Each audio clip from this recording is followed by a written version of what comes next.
Not one, not two, but three quarterbacks, possibly five, are ready to play in Rich Rodriguez offense in 2025. Am I hearing things?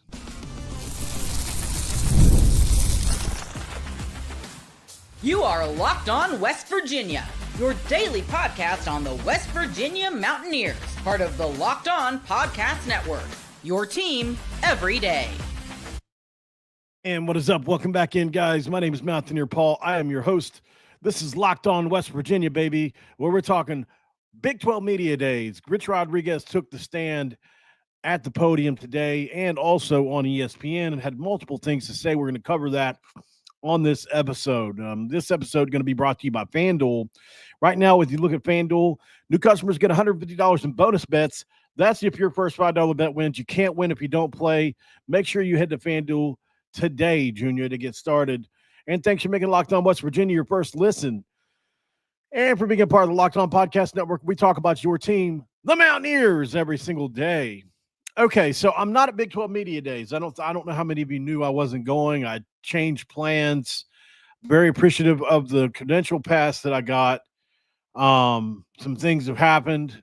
Namely, the biggest reason I'm not going is there's a trip to Provo coming up this coming Monday that I have to be at. That's going to be a lot more fun for me. I'm going to get to go to BYU Stadium, interview Kalani Sitake.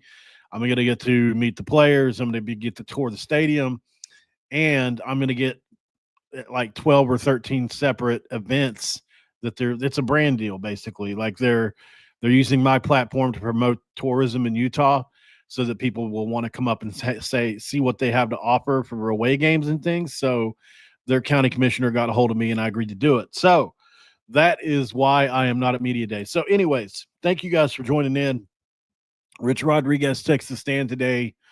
And I'll tell you what, man, for me, when I look at the way he's responded to some of these questions, sometimes I get to wondering, like, why is he so confident? We got all these new players coming in. Like, it's just Rich. I think he just believes in himself. The formula's there. It's been what it is for a long time now. And, they went on a myriad of topics, which I'll go over, but I want to start with the quarterbacks. The quarterbacks, I have said on multiple different occasions, we've kind of suspected it was a two-man race for a long time now, but what if it's not? Sure. Could some of this be Coach speak at Media Days and him trying to throw people off the scent, or does he actually believe this? I think it's a great question. I don't know. It's impossible to tell exactly which answer is right, but let's go over what some of the things he actually had to say about this, because I think the quarterback situation, obviously very important. And he went into it deep. He said, look, if we got three, we'll play three. If we got five, we'll play five. I believe he believes that. But he also said it's the deepest, the most talented quarterback rooms he's ever had, and that he's not worried about this position on the team at all. It almost seems like we're more worried than he is at this point. I wish somebody would have asked about the waiver situation as well, Jersey Ear. For whatever reason, they did not. I don't think that it's something that, if I had to guess, this is just my gauge of the situation. Like I've had certain people reach out to me and say, hey, probably shouldn't talk about that, or you shouldn't talk about this. Like, if you'll notice, there's no articles about this either, right? Until today. That's because I put it out yesterday, even though it was being talked about on message boards, things like that. It technically didn't. Okay. It technically didn't come out until today. If you'll notice, like Skylar Callahan covered it. I think a few others did and I'm not saying they didn't previously know about it. I'm saying I kind of broke the mold on, okay, it's okay to talk about this, because I think they've had a lid on this. I don't think a lot of us knew that those waivers. I knew about Weimer. I didn't know about the others. So I don't know how. Maybe it's just something that, I don't think we just were ever told about it, and I didn't look into it. So anyway, back to the quarterbacks. Obviously, I still favor the two-man race in this situation. But I started, I went and watched a bunch of Max Brown film today as well because I try to figure out exactly what it is he does well. And he does a lot of things really well. So we're going to watch the Max Brown stuff. Again, I think we've watched him a couple times on the show. We're going to look at some Jaylen Henderson stuff as well. And we're going to look at Nico Marial too. And then obviously we know Scotty Fox is in this race as well. And I'm assuming Khalil Wilkins would be the fifth guy. So those are the five, if I had to guess. Nico Marial, Jaylen Henderson, Max Brown, Khalil Wilkins, and Scotty Fox. All of these dudes have varying degrees of level of talent, obviously. Like if I had to pick the best runner, it's between Scotty Fox and Jaylen Henderson, right? Or if you had to give me the strongest arm, well, that's probably going to be Max Brown. If you had to give me the most punishing runner, that's probably Nico Marial, right? So they all do different things. And Jaylen Henderson's the most elusive runner, right? As far as side to side, shifting in and out. It looks a lot like Pat White sometimes running the offense. So, it's definitely something that he likes, that Richrod, he'll use the press, he'll use the different things to not answer. He doesn't like to answer questions directly a lot of times. So, but I do believe that he believes in this quarterback room. I really do believe that. So, but he had the thing that really caught my attention was him openly saying, "Hey, look, I'll play three if we got three." And he said that multiple times. And I did a show on here a week ago, maybe 2 weeks ago, at every single stop Rich Rodriguez has ever been at. Go check the facts. Arizona, Michigan. You go check even as far back as just Jacksonville State. You go back to Tulane. You go back to Woody with Clemson and Woody Dantzler. Doesn't matter. He's played two quarterbacks at every one of those stops until a guy has risen up to the top. So don't be shocked. I guarantee you in game one, Jaylen Henderson and Nico Marial are both going to play, and possibly Max Brown. That's my opinion. We'll see what happens, unless somebody really separates in camp. Maybe that happens. Or maybe Nico gets the start and he never looks back.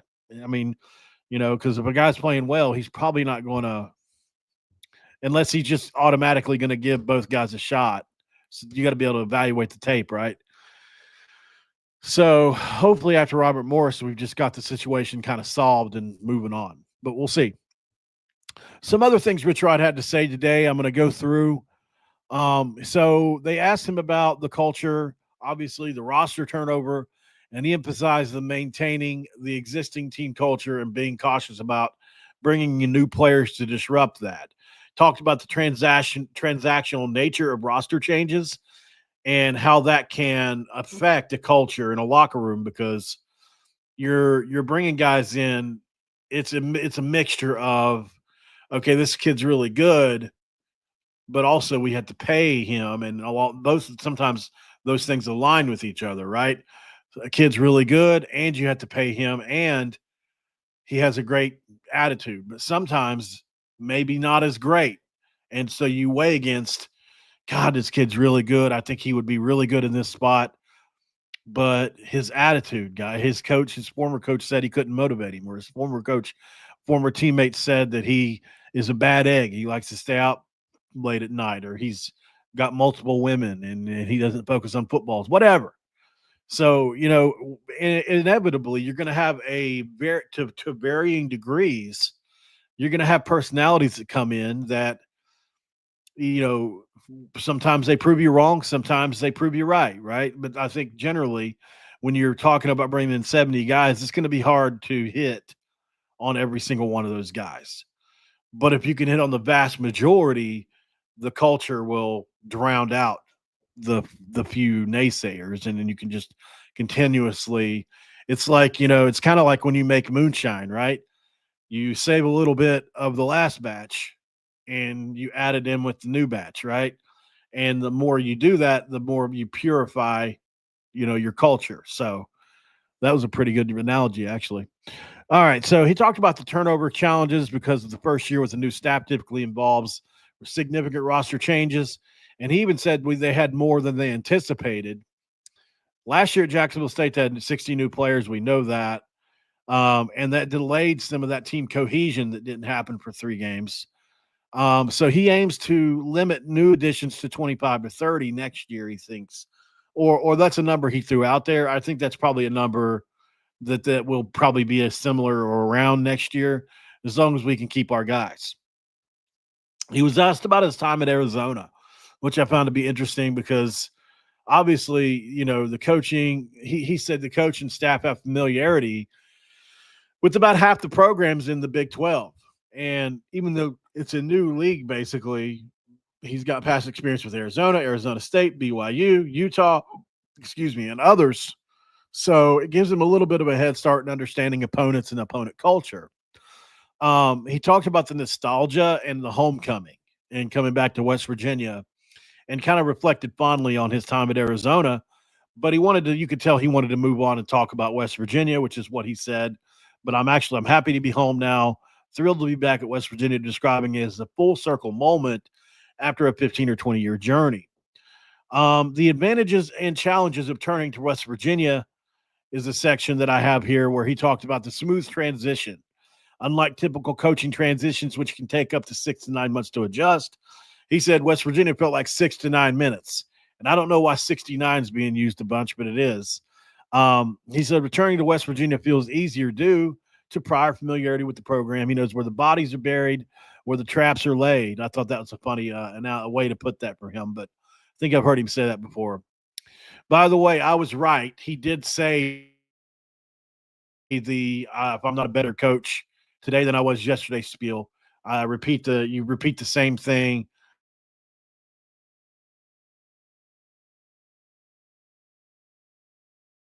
$25 separate hard edge that I can see. He looked soft. He talked about that. He talked about playing hard, but I don't think the words hard edge ever came out of his mouth. So, if I had time, we should have tried to bet on this. It'd have been fun, but he did not. So some things he said we've heard all season long. And I tell you guys this all the time. It's okay to have slogans. It's okay to have mantras. And it's okay to just say the same thing, in my opinion, because it just means you're laser focused on what you got to do, and you really don't care what other people think about it. Why divulge more? This is my question to anybody that questions why Richrod may or may not say certain things or do certain things. Well, what's a good reason for him to divulge more? So that we hear it, so that we get to hear some things or find out some things. There's no other reason to do it. There's no reason to give more. I do suspect once we get into fall that we'll hear more about the players, because at that point nobody can transfer anymore. So, even now they can't, but I'm just assuming that he's going to wait. And maybe he won't ever go into detail. Maybe we'll never get those kind of press conferences again. I don't know. All right.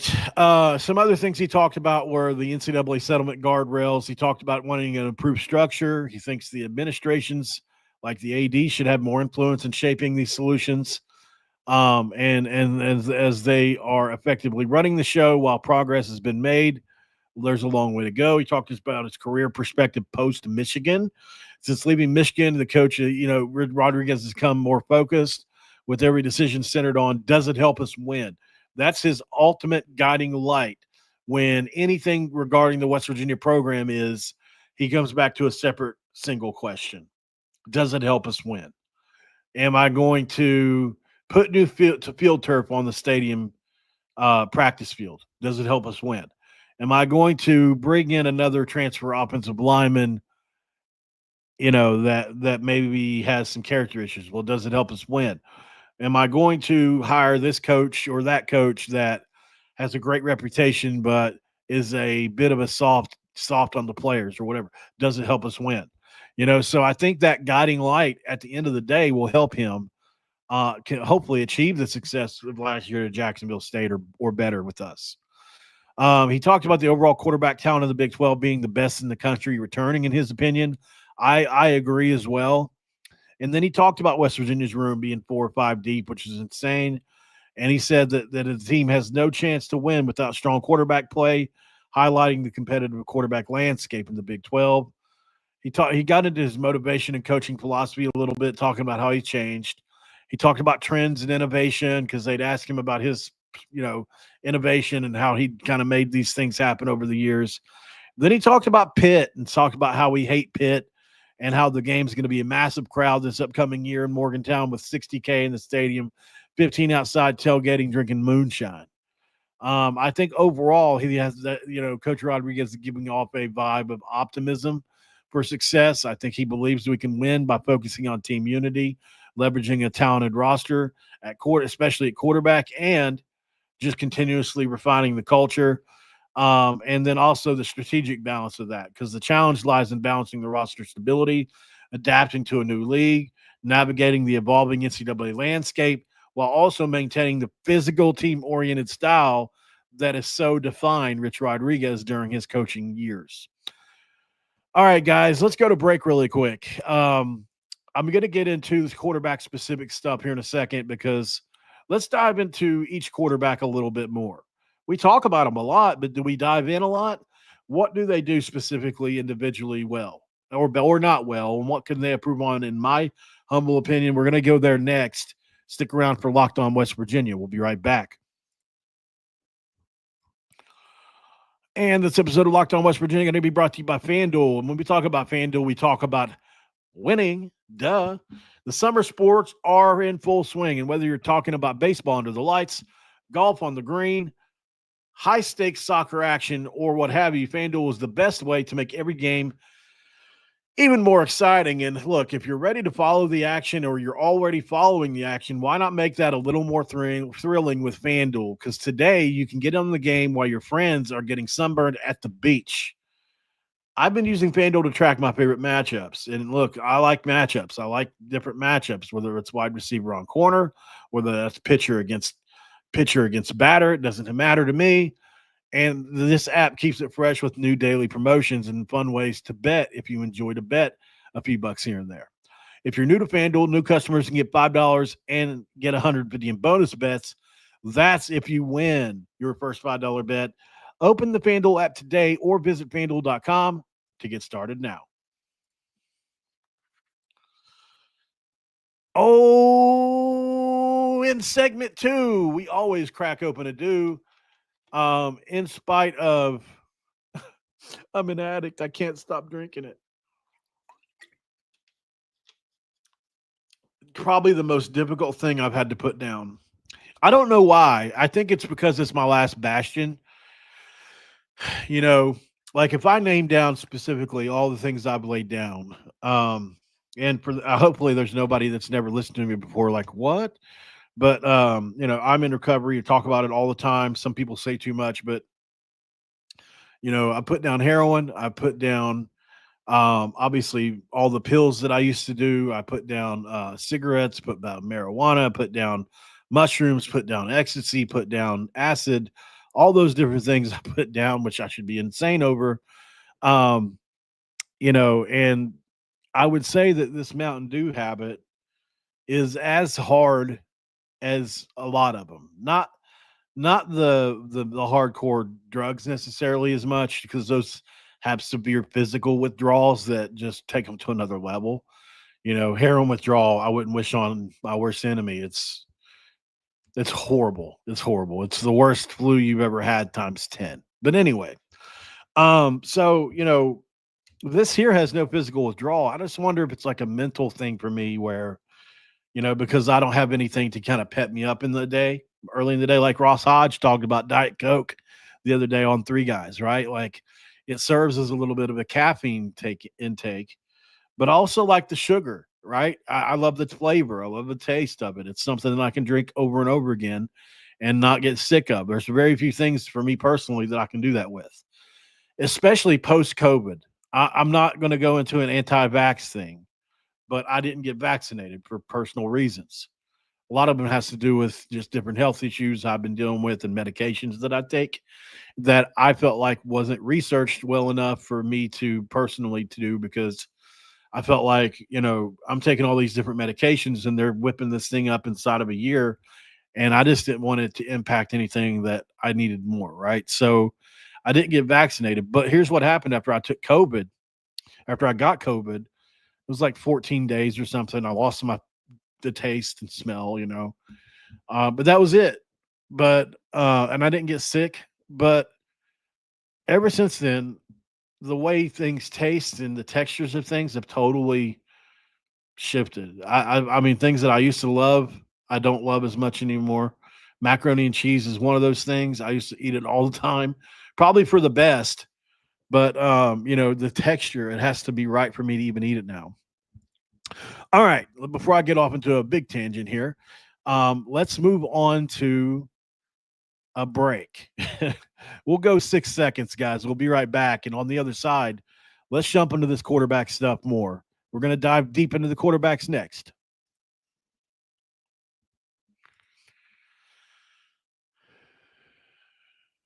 All right, guys, let's get that was a little palate cleanser break there. That way we can just jump straight in.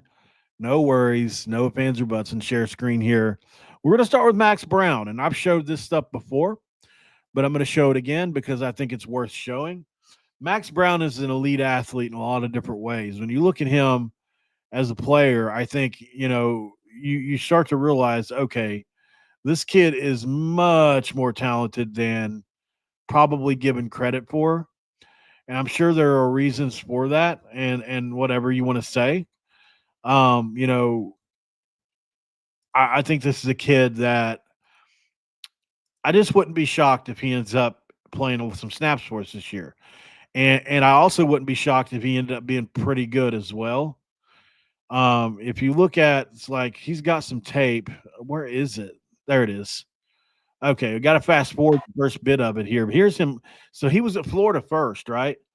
So when then he transferred to Charlotte and all that. But like when he was in Florida, he was really good at times, like really good at times. So okay, here we'll start here.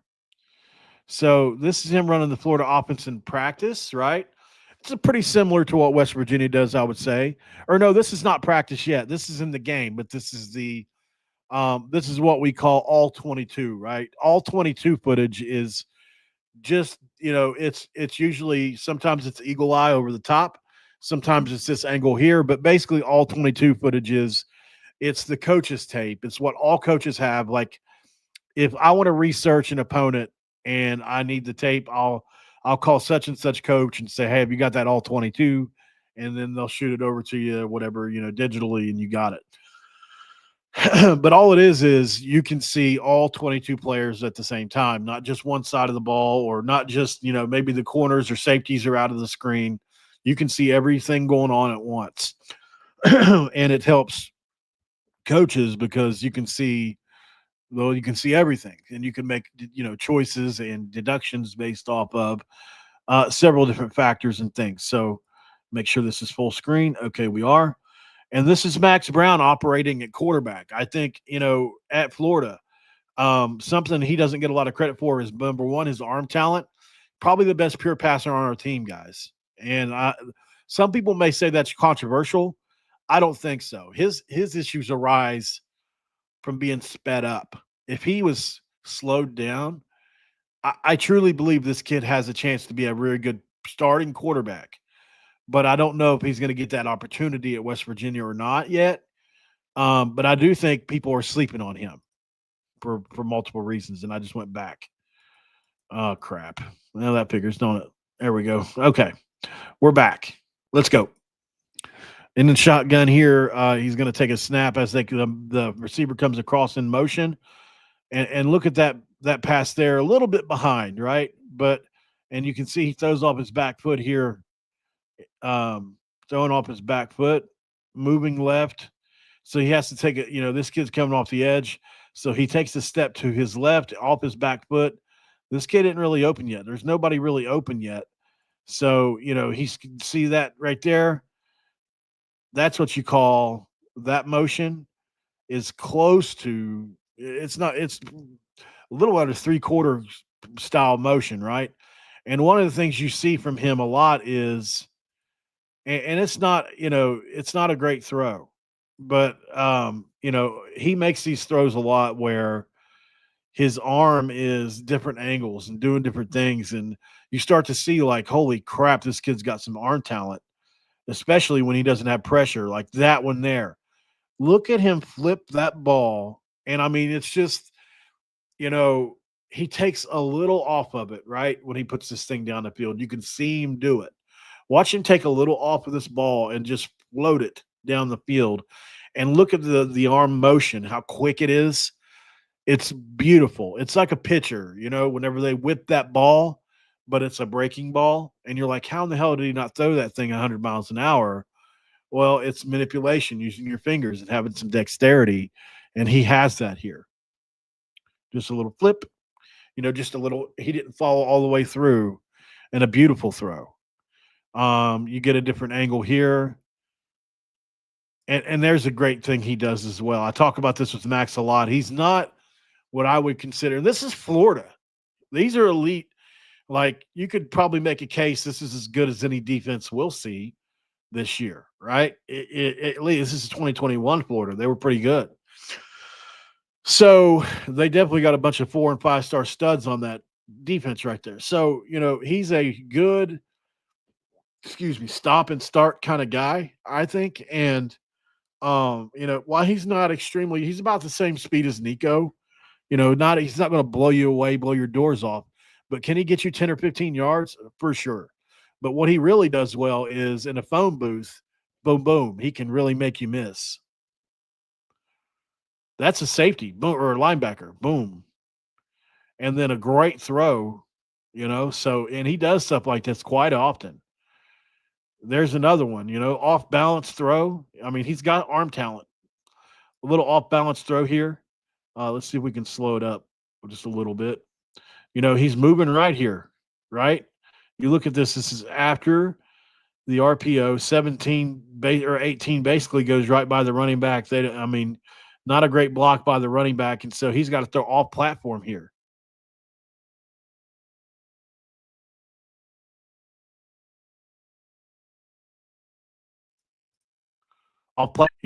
One thing I've noticed on tape about him as well, at times he doesn't feel the pressure from this side or, from his front side, especially if the play's over here. Some quarterbacks have a great feeling for it. Others don't. I think it comes with playing time. But as you can see there, that's an NFL throw. That is an NFL throw. This is the throw they ask you to make in the.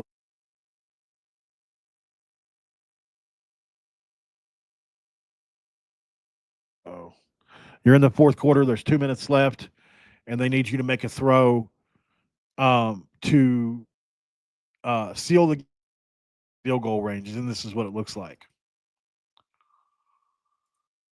Just great balance here, right? He's standing straight up and down. Both feet are on the ground, and he steps into this thing. And look at that toe pointed exactly where he wants the ball to go. Right thumb, left pocket. And a dart. Let me make sure you guys, how long was I off there? Must not have been long. I don't see people telling me they can't hear me. Okay. So back to Max Brown. That was a heck of a throw there. Here he is against Florida in practice. Sets him in motion. This is on a draw play. But as you can see, against Florida, he's outmaneuvering guys. He's outrunning some guys, right? You can see here. This guy knew the play was coming, you could tell. But and look, he's not going full speed, right? He lets up a little. But he's got enough wheels to do big damage. Here he is again. Defensive end does exactly what you coach him to do. He stays home, right? He doesn't crash down with the running back. Max Brown's a threat. Even with that, he slides a little, but he still stays at home. Even with him being, in the crosshairs of an elite athlete, watch what he does. He still beats him to the outside. So, he does a good job with that, and much better than I think people realize. There's a couple throws he makes, man. Here's one. That's an elite throw. This guy's got somebody at his feet right here, right? And so he's kind of sidestep it, and look at the platform he's throwing from right here. 1 foot off the ground, It's almost like a one-footed shot in basketball. And look at the follow through and look where this ball ends up. He's throwing here, right? Just you can't do it better.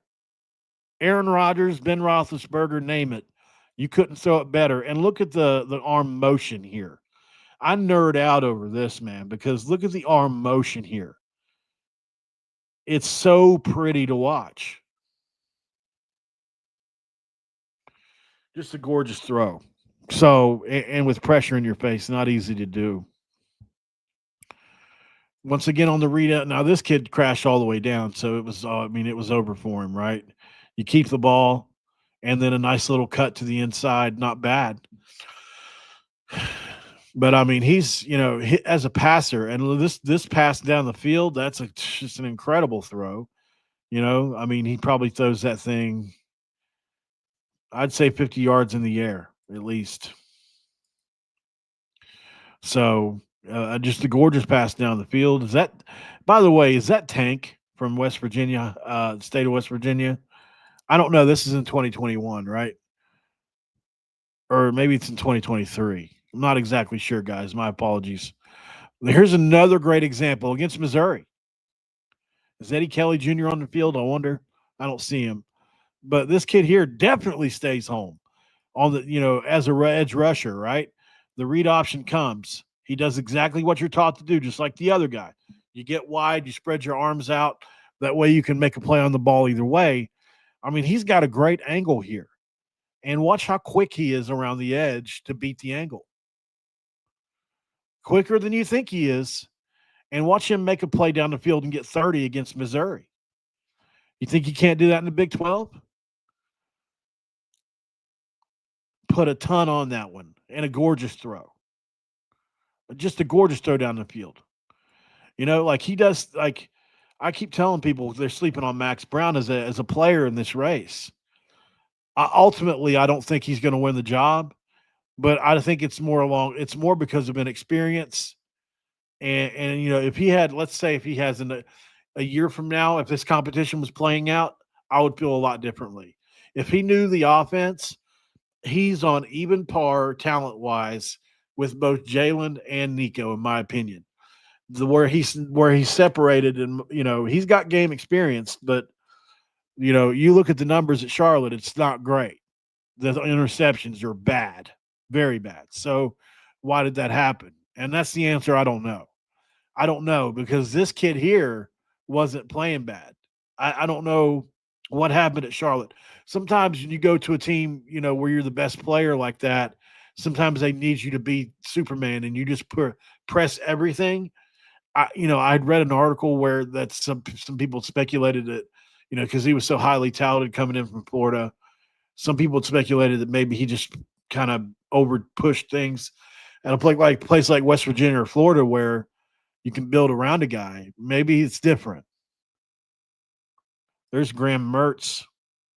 He's in the NFL right now. Pretty cool. Sitting on the sideline watching him. So, and just another excellent throw. Just another excellent throw. You can't throw it any better than that. Especially right over this corner's head, right? I mean, he don't think he knew the ball was coming. So here it is on another read option, and look how quick he is off that read option. And I think this is a very important thing that doesn't get talked about a lot, is the first step for the quarterback on the read option. That first move you make as a quarterback off the read option is so devastatingly important. If you can be quick off of it, and you can see, like, right before the play, like he's moving casually, like I'm handing this thing off, and then boom, he whips out of that thing. Bow, gone. So he's got some athletic ability in a big game, and a lot to. I think he's going to factor into the quarterback competition more than people realize. Now, I've shown this a couple times as well, but I just want people to get a feel for how strong his arm is and how talented his arm is.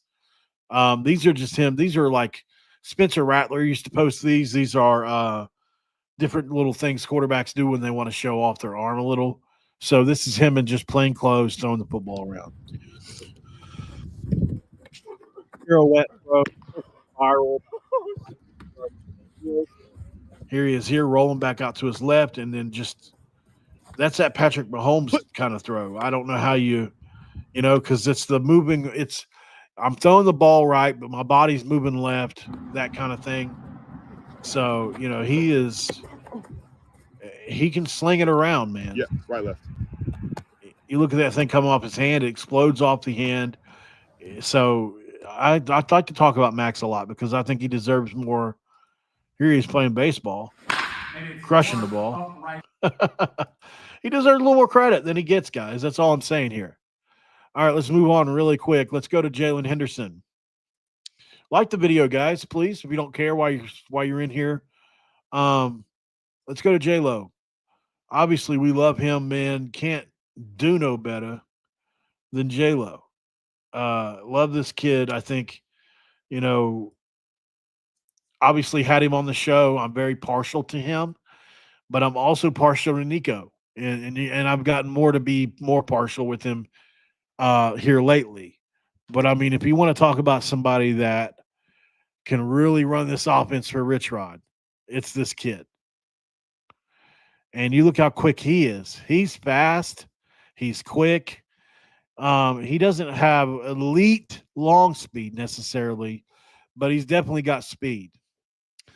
The throwing motion is definitely weird sometimes. I think, especially like on this throw, as where Max's throws were so pretty. Sometimes his don't look as pretty coming off the hand or the way the arm motion is, but it's all about the ball and where it goes, right? Not necessarily how it looks. So, and at the end of the day, that was a good throw. Rolling to his left, you can tell he's very comfortable. And as he is here, same kind of thing with Max here, right? You've got the read option happening. You got a read option happening here.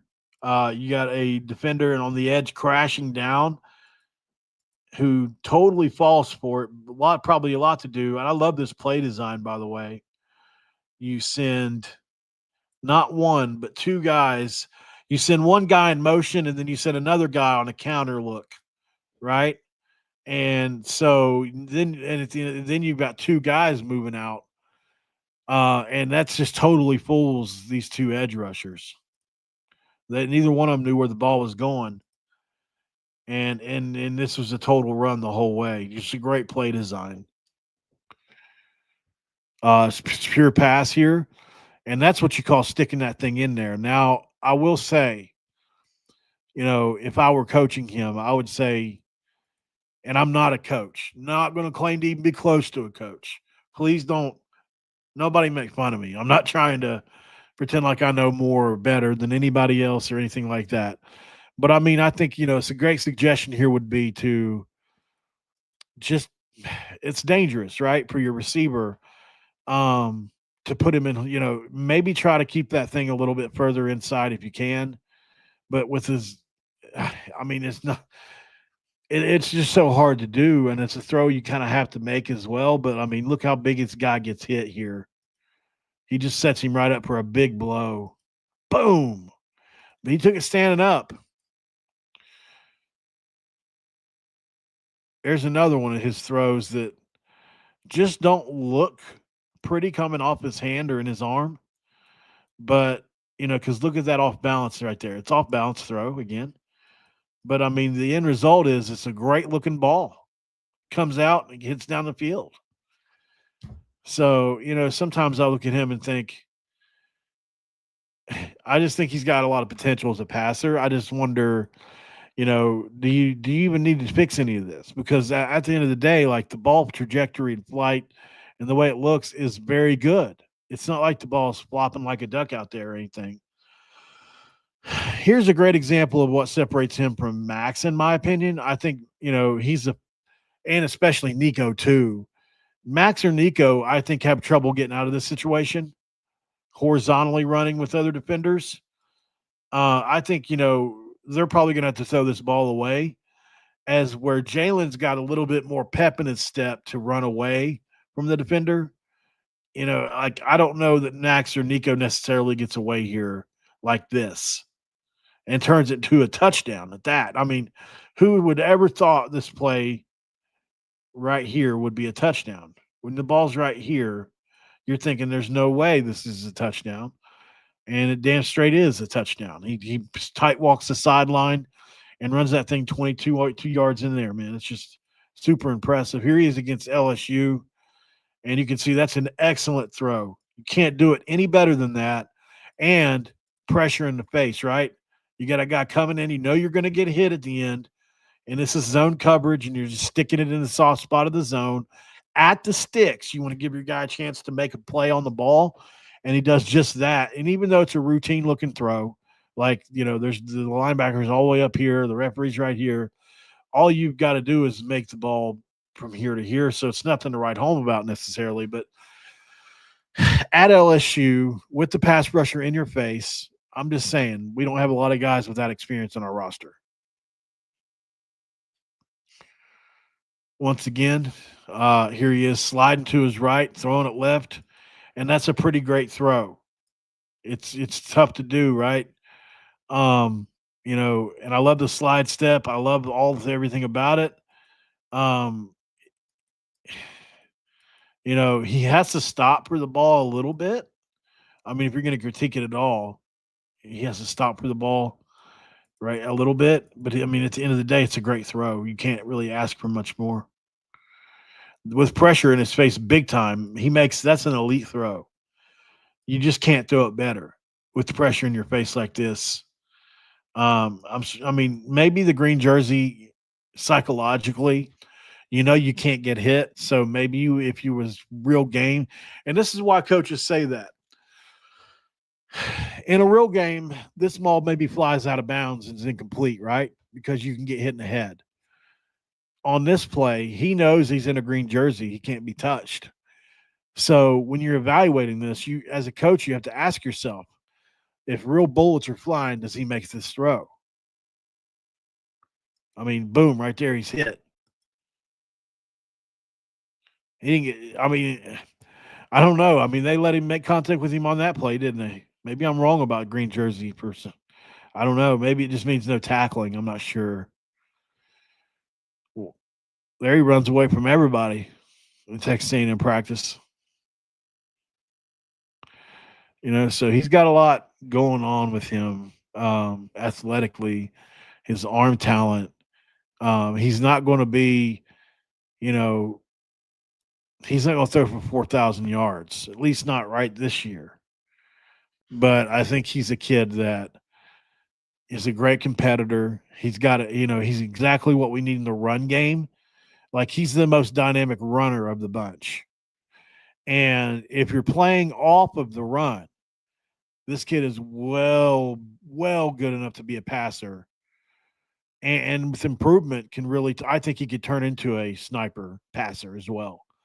I think he's got the capability. And sometimes he makes throws that are like, holy cow. So, yeah, he's got a lot going on with him that I really love. Unfortunately, guys, Nico doesn't have highlights, but we're going to go to his page anyway and just check out a couple things on him.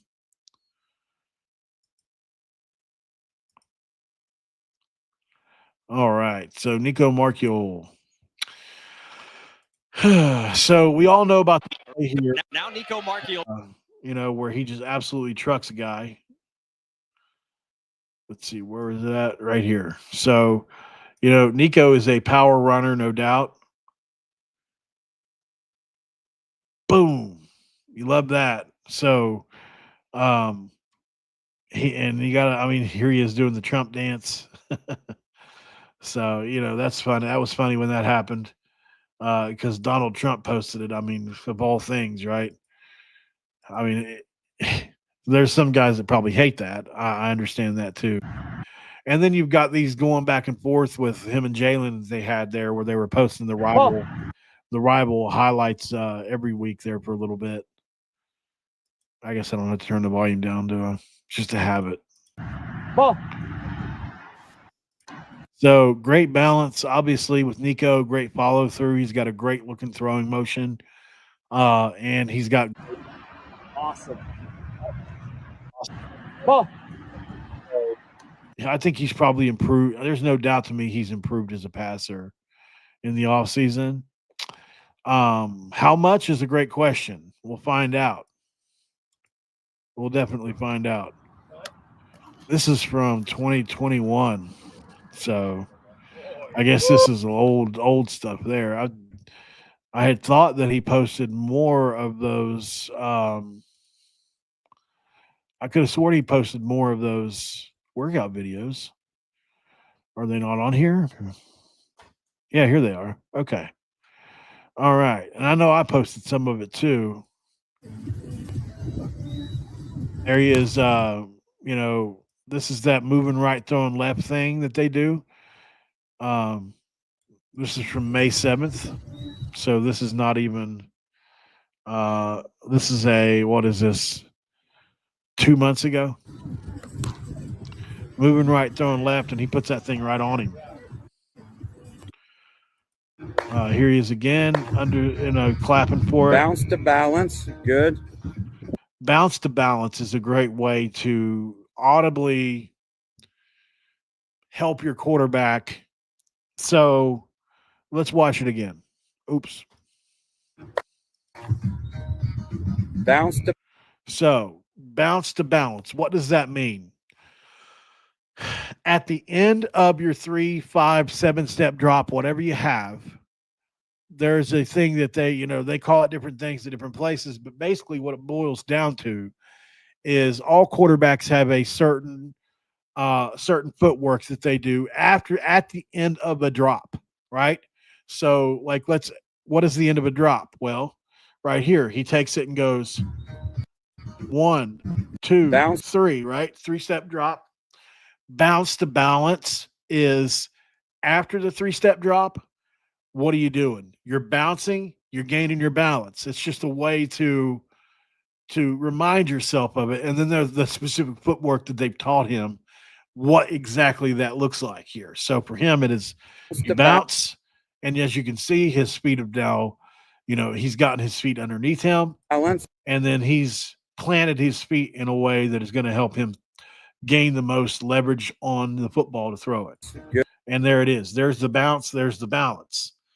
And it's just the footwork of a quarterback, the toe pointing towards the target, the right hand in the left hand in the right pocket, the toe touching the ground, the hips pointed straight ahead, everything you see about it. The shoulder is right where it should be. So you see the elbow, much like a shooter in basketball, very similar. So there's there are some similarities to shooting and throwing a football. Yeah. The kid dropped the pass, unfortunately. Bounce to balance, good. Oops. So here's another one. So that one there, just want to see. Doesn't look like you put a whole lot on that, I guess, but it's kind of a duck as well. A little bit of a duck, but I mean, it got there. But there is some wobble on it. I want to see why that is.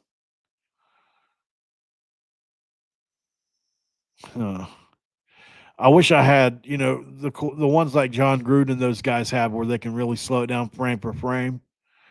I wish I had. It looks to me like on this throw, and maybe this is nerding out too much for you guys. It looks to me like instead of coming off his first and second finger, it looks like it maybe came off some of his second, third, and maybe some of that fourth finger, causing the ball to wobble just a little bit, as you can see. I mean, it's definitely not a bad wobble. Don't get me wrong. There are plenty of quarterbacks that throw a little wobble in their ball. It's not a big deal. But if you like, breaking down the mechanics and stuff and what quarterbacks, running backs, whatever you do, I say this all the time. It's something anybody can learn, especially if you know anybody in the industry, college coaches and whatnot. You can call, you can learn the terminology, You can learn what it looks like. You can learn what it sounds like. You can learn situationally what it should be, you know. So, you know, and if you've watched football all your life, you're probably going to recognize most, if not all of them anyway. So if you'll notice too on Nico, whenever he positions himself in the shotgun, you know, some guys have the right foot back, some guys have the left foot back. There are plenty of quarterback coaches out there that will tell you one or the other is the best way to do it. Nico is straight up horizontal to each other. No foot back more than the other. Maybe the left a couple inches more back, but generally they're right by each other. As you can see there, this is more of your traditional, what I would consider a shotgun. So there is no drop here, right? This is you're in the shotgun and you're ready to wheel and deal. And it's all about moving the hips around. And as you can see, the shuffle step that he uses to try to move around a little bit. And then when he gets into his throwing motion, it's left foot, right foot, turn, fire. That's his whole thing. With, you know, some guys did a little different. And I could break that down if we had it on screen, but you know, with Nico's, it's left foot, right foot, after the bounce, by the way. He's always going to do this little bounce, one, and then it's left foot, right foot. And then you can see the toe is always going to be pointing inside of wherever he wants that ball to go. And then as you turn it, there it is, coming off the two fingers. That's why you see this a lot after people throw. It's because they're, you know, anybody will tell you the ball coming off the first index finger and the middle finger is the way to go. And that's what he does there. Foot pointed inside of where you want the ball to go to the receiver. And that's why that is such a gorgeous throw there, even though it's just in practice in shorts. It's a breakdown. So, you know, unfortunately, we don't have anything great for Nico as far as highlights go. I mean, we could go watch his high school stuff all day, but it wouldn't be fair to him. It's not who he is now. I think with Nico, at the end of the day, we just have to realize we're going to get a tough runner that's extremely passionate and loyal to the state of West Virginia. And I think it, you know, I still consider him the front runner for this job. I do. So wishing Nico all the best in his endeavor for the job, quarterback job, West Virginia. And I think he's got a great chance to win it. So we'll keep track of this as we go. Hope you enjoyed the episode, though. I love breaking down this kind of stuff. Hope you enjoyed watching it. I'll also want to point out that I'll be gone. I'm going to say this in every episode, but I'm leaving this coming Monday for Provo, Utah. So that's going to be fun. We're going to be interviewing Sataki. We're going to be meeting the BYU team. We're going to be going on a tour of LaVell Edwards Stadium. And then they're also giving me like an NX card or some kind of credit card. Basically, I'm going to be able to go around the town and kind of just do what I want. And try to get the best feel for to make the best video for them. Also to get a feel for what Provo's like for tourists. So we're going to try to get that up for you guys within a couple of days of getting back. I leave on the 14th. I'll get there on the 17th. It's a 3-day drive. Yes, I am driving. I'm going to enjoy every minute of it because driving to me is peace. It's solace. It's therapy, right? And then we will be there for a few days and then drive back. And I think I'll be home on the 23rd or 24th. Then we're going to be interviewing Phil Steele, guys. We have officially locked in a date for Phil Steele to come on the show. That's going to be really fun. You know, interviewing him about why he picked the Mountaineers where they are. And then we're going to have Michelle over from X after that, who is a good friend of mine. And I've watched her grow for a very long time. If you don't know who she is, I'll show you really quick before we jump off here. All right. So she is a college football. She's a Michigan fan, but she loves obviously wearing bikinis. So I don't know yet. I think she's going to wear a bikini on the show that day. We haven't figured that part out yet, but it's so funny. Whenever we discussed like how I was going to announce her, she said she wants to be known as somebody who's using bikinis to bring awareness to the great college football stories of our time. So that cracked me up, man. She's actually very knowledgeable about sports. She's also a lawyer. So, yeah, interesting stuff with her, but she's going to come on the show. I started following her probably when she had 2,000 maybe subscribers, and we became friends. And we've kind of talked on and off since then. A great friend of mine. Also, one last thing, and I know I'm going on and on here, but um, I'm recording the first episode of a new podcast this evening with my my good friend. Um, I don't know if she wants her first name out there, so we'll just go with what she's got here, Shay Queen. Because she'd asked me about her name. You know, I'm only promoting this, guys, because it's something I believe in. You know, we've both slipped in and out of. Well, she said it best. What did she say? Let's go to her replies here. Um, let's see. Yeah, right here. So, oh no, that's not it. Well, this is something you can see too, but we've been friends for a long time. This is probably 6 or 7 years ago. Me and her, we were at one point in time together. We're not anymore. We're just friends now. But you know, what I'm trying to get at here is it's not about that at all. It's about, you know, here's what she said. And here's the thing. She's a very blunt person. She speaks her mind very much like I do. And she says right here, recovery channel coming soon if you want to hear. And she's very blunt about it. And unfortunately, when you're used to being in recovery, this is how you talk. But you want to hear too what used to be unhinged dope fiends speak on some real life struggles and the way we pulled ourselves out, then you definitely want to check this out.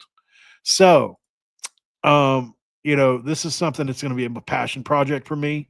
It's all about carrying the message to the sick and suffering addict. It's something I'm very passionate about. It's something she's very passionate about. She works in recovery as her day-to-day job. And you know, it's somebody I love very much. So we're going to be in that for the right reasons. And you know, even if you don't understand addiction or you're not a part of addiction or anything like that, can some of you guys, I just ask, please, you support me. We're going to try to post a couple times a week. We're going to try to get in person. But, you know, these first few, I think we're going to do, she'll be in on her location. I'll be in mine. And then we'll go from there. So just letting you guys know ahead of time, and I'll probably mention it a couple other times so that we can kind of build a little bit of momentum for the channel so we can get a few early subscribers and see where it goes. You know, I think I know what it takes to be successful in this space. And, you know, I would love to have her along for that ride. You know, not only is she beautiful, but she is extremely knowledgeable when it comes to addiction and recovery. So she's really dedicated her life to it. Thanks for making Locked On West Virginia your first listen and for being a part of the Locked On Podcast Network. We talk about your team every single day. Locked On Portal with Brian Smith is killing it right now. One of the number one podcasts in America regarding the portal. You should check him out over on Locked On Portal. He does an excellent job. And I'll see you on the next one, guys. Have a great rest of your day. I'm sure I'll be back later. Shaq, I'll holler at you later, buddy. And we're out of here. Have a great day, guys.